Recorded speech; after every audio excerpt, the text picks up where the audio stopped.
ભંડારીયા ગામે રહેતા ખેડૂત સરગવાની ખેતી થકી વીઘા દીઠ 1 લાખ રૂપિયા કરતાં પણ વધુનું ઉત્પાદન મેળવી રહ્યા છે. હાલના સમયમાં જોઈએ તો ખેડૂતો રાસાયણિક ખેતી છોડી પ્રાકૃતિક ખેતી અપનાવી રહ્યા છે. રાસાયણિક ખેતીની સરખામણીએ પ્રાકૃતિક ખેતીમાં ખર્ચ ઓછો થતો હોય અને ઉત્પાદન સારું મળી રહેતું હોવાના કારણે અનેક ખેડૂતો પ્રાકૃતિક ખેતી અપનાવી તેમાંથી લાખો રૂપિયાનું ઉત્પાદન મેળવતા હોય છે. આ ઉપરાંત તૈયાર થતા પાકોનું સીધું વેચાણ કરવાના બદલે મૂલ્યવર્ધન કરી તેમાંથી બમણું આવક અને ઉત્પાદન મેળવતા હોય છે. તો નમસ્કાર, મારું નામ લવજીભાઈ મનજીભાઈ અકબરી. મારું ગામ ભંડારીયા, તાલુકો ગારિયાધાર, જિલ્લો ભાવનગર. અને હું છેલ્લા 82ની સાલથી ખેતી કરું છું. પહેલાં મગફળી, કપાસ અને તલની ખેતી કરતો. પછી એ ખેતીમાં મને બહુ સફળતા ન મળે તે મારા 5મું વર્ષે સરગવાની ખેતીમાં એમાં હું સફળ સારો થયો છું. અને 1 વર્ષ મેં કોઠીબા હોતન માલપા વચ્ચે વાવ્યા હતા, એમાંય સારું રહ્યું હતું.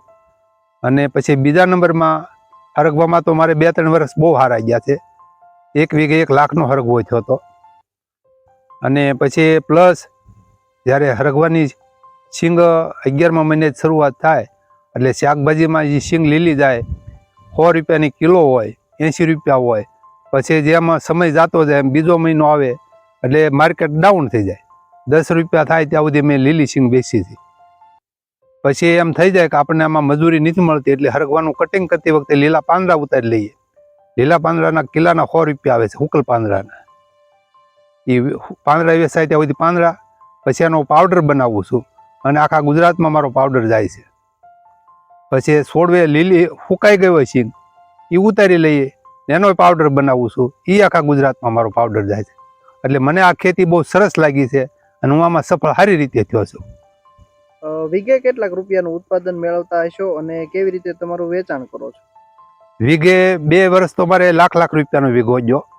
અને લીલી શીંગ શરૂઆતમાં 100 રૂપિયા 150 રૂપિયા એમ ભાવ હોય કિલ્લાના, પછી એ 11મા મહિનામાં હોય.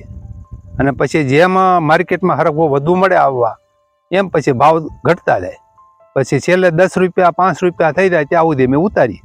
પછી એમ થાય કે આપણે આમાં બહુ પૈસા નથી મળતા, પછી આનું કટિંગ કરી નાખી 4થા મહિનામાં 3જા મહિનામાં હરગવાનું.